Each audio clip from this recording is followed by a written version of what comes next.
In this video, I'll be painting my fenders and gas tank for my Harley Sportster. I didn't get the prep on film, but what I did was I took this aircraft remover Ultra and I used that to strip off all the old paint. It took a few passes with that to get all of it off, and I also had to touch it up with some sandpaper. So what you see here is all sanded down to the metal, mostly to the metal anyway, with 150 grit sandpaper on a DA. For the paints themselves, I'm using kind of a mix of stuff that I got from Limelight on Amazon and also some stuff I got from my local paint supply store. So the Platinum Prime 4:1 primer, I got that off eBay. I'll link that in the description. And then the plan is to do kind of a three-tone type paint job. I'm going to do a scallop pattern. So I'm going to do silver flake, which I got the Limelight silver flake down here. And then I'm going to do black for part of it as well. And then for some of the trim and the highlights, I'm going to use this gold Limelight base coat pigment that I got off Amazon as well.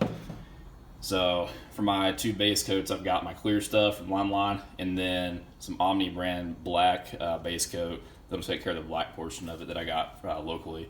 And then this Luma base 4:1 clear. For my paint setup, this is the first time I've really used this, so you're kind of going to be learning along with me as you watch this video. But I've got this ultra quiet Pancake compressor from Harbor Freight, and then this R500 paint gun. These are commonly available off a few different places on Amazon. So got my regulator, got my water separator, and then it comes with a few different size tips. This is the 1.5 tip, so I'm going to try that first and see how that works. The plan right now is to put 40 psi on the compressor regulator and then run 20 psi on this regulator and see how that runs.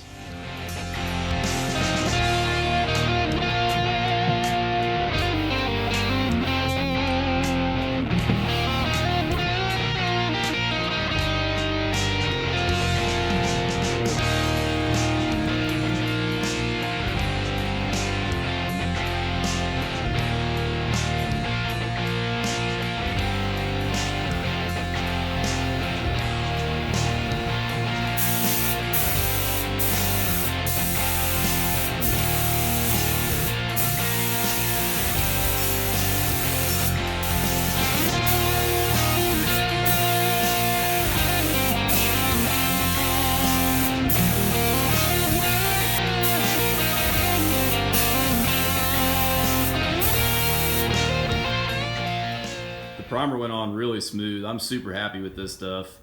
To clean the gun out in between different types of paint, so once you've got your 3 coats of primer on, I run a couple ounces of this urethane reducer through it. Since it's a urethane based primer, that'll help clean out any residue. And then after that, I also run a couple ounces of acetone through it. Acetone dries clean, so that way it'll get pretty much anything else out that might still be stuck in there. Now that the primer is dry, ready to do some wet sanding, so I've got my 600 grit. And I'm just going to use a regular kitchen sponge. You can get specialized sanding sponges that are built just for this, but since I don't have one of those available, kitchen sponge should work just fine. So I'm going to start out by just kind of spot sanding it. So any little imperfections or anything, I'm going to go ahead and get those. And if that doesn't end up being smooth enough, I'll go ahead and just hit the entire thing with the 600 grit.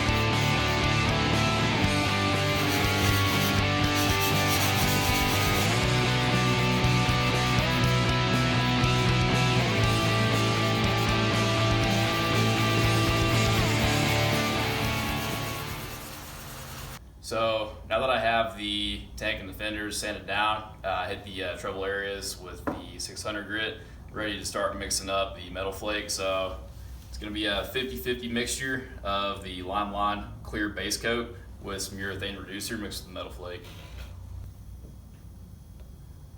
I'm going to do 10 ounces total on this stuff as well, because that was about right for the primer.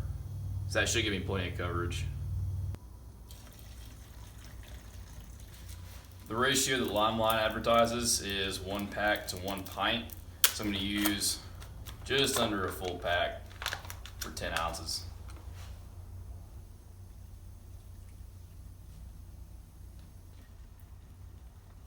Definitely don't want to use a paint filter to pour this stuff, because then you'll just filter all your flake out.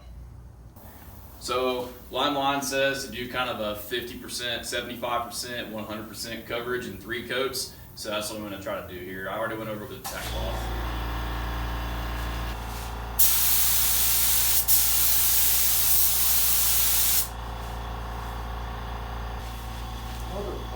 Stop spinning.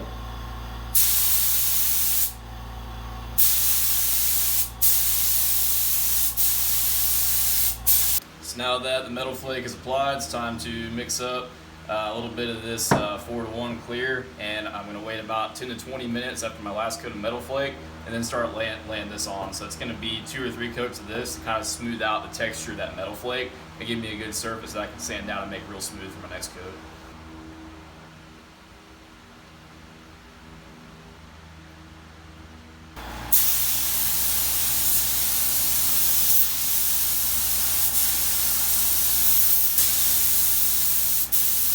So it's the next day, and this is how the tank came out. Overall, not terrible. I did get a few runs. There's one. I'm gonna try to sand those out. And then back here, a couple pretty bad ones back there. Those are gonna be really challenging to sand out, but that part of the tank is gonna end up being a different color anyway. Got the runs and the high spots knocked down. For that I used some 600 grit and a piece of 2x4, just being really careful and spraying the sandpaper down with water every few passes. Now that I've got this done, next step is gonna be to go over the entire thing with 2000 grit.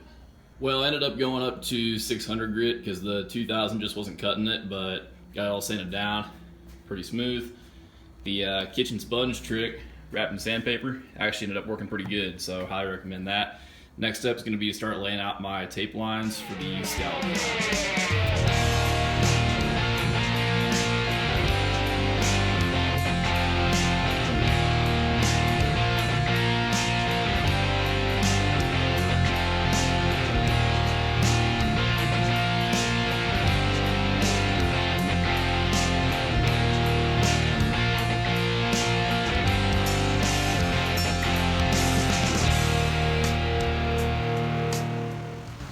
That's kind of the idea I'm going for. I don't know, doesn't look quite right. I'm just gonna keep messing with it till I get it. That's more like it. Just took me a couple of tries to get it looking right. So now the task is gonna be to transfer this design to the other side, and for that I'm gonna use a little trick with some wax paper.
Here's how it looks all taped off. I did kind of a similar pattern all on the fenders. So now we're ready for the black.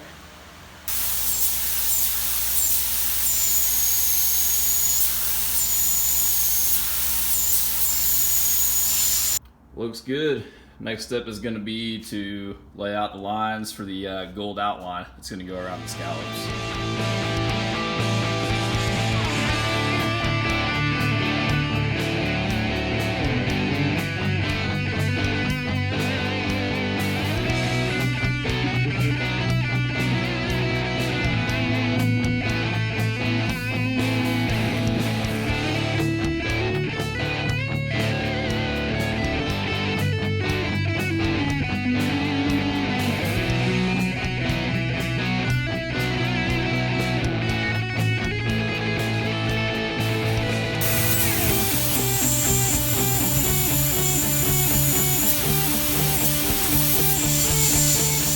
Ran into an issue, unfortunately. So the base coat mixed with the pigment for some reason interacted badly with the black base coat. So you can see around the tape lines it kind of pulled back a little bit, which is really strange. I did that on the tank too. Up here, almost perfectly uniform. It just kind of receded from the tape line on those curves. Really strange. Otherwise, it looks okay. So that's the rear fender. What a mess. So for some reason, when it kind of interfered with that black base coat, it bled underneath the 1/8 inch tape and it totally screwed it up.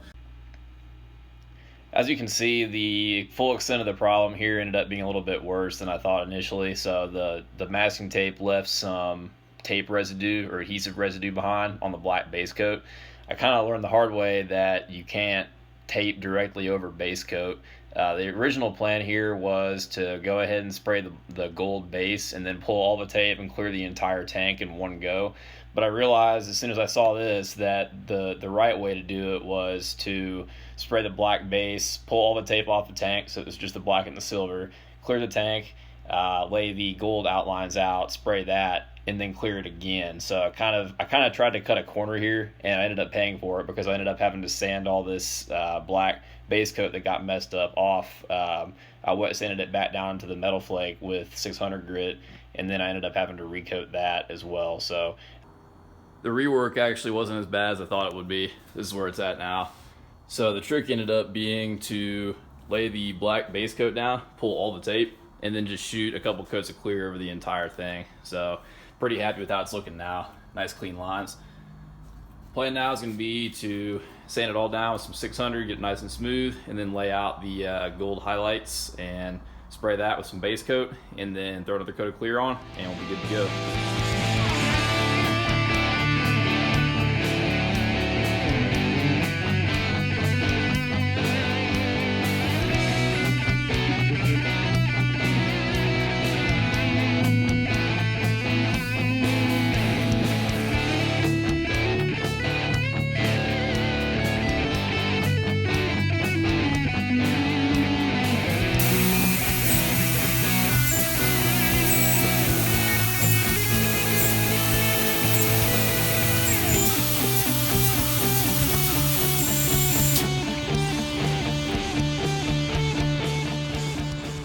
Base coat binder dried really fast. It's really only about an hour and a half after I sprayed it on. Took a couple coats, but went ahead and pulled the tape, went over everything with a tack cloth. So now it's ready for the final 2 to 3 coats of clear.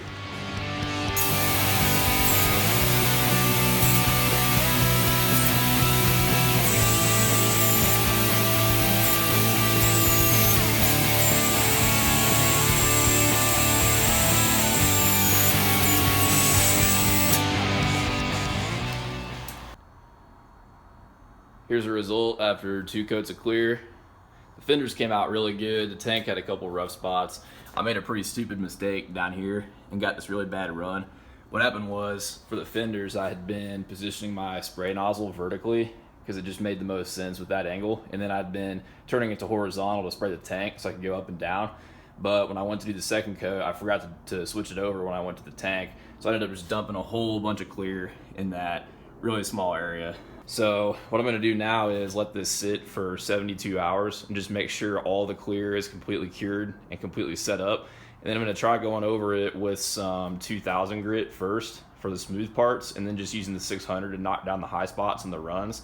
And then go over it with some compound and some polish, and it'll be good to go.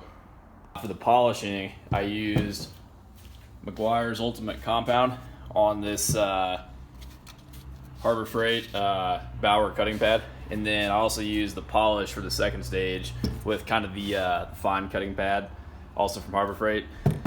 Here's the finished product after a whole lot of cutting and polishing and a fresh coat of wax. Overall, pretty happy with how it turned out.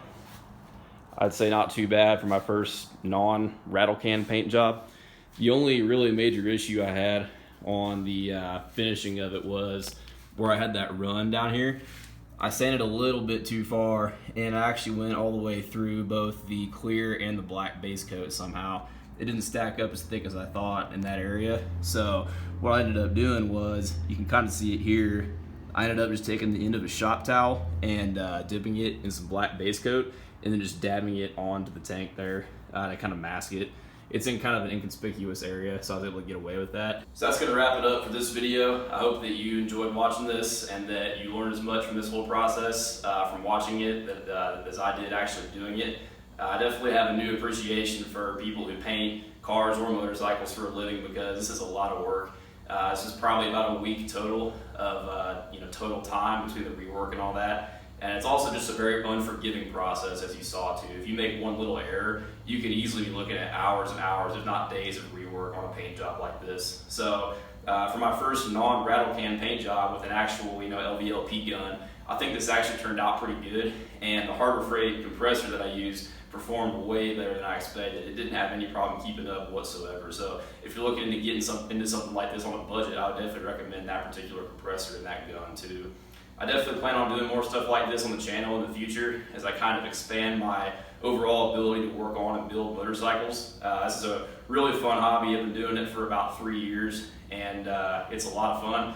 It can be frustrating at times too, as you've seen, but I definitely plan on keeping going with it and not stopping anytime soon. So I look forward to uploading more videos on the channel so you can kind of learn along with me as I learn how to do what really is an art, is what it is at the end of the day, and a trade too. Thanks for watching this video. Ride safe.